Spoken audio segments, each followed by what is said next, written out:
Ito po ngayon, nire-repair itong dump truck na to.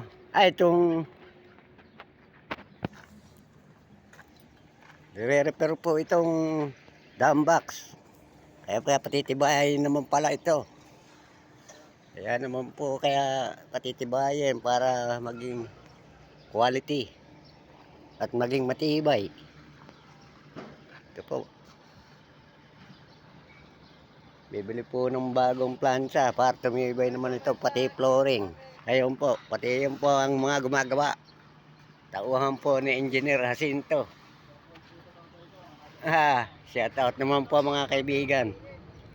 Follow at share, like nyo ang pagbablog ko. Tulungan nyo naman ako. Pagka nagkapera, maaring matulungan ko rin kayo.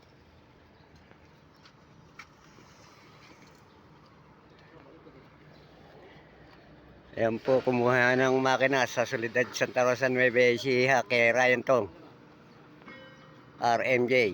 Dito kayo matatagpuan ang Japan Surplus na mga pyesa. Pagpuntan na lang kayo.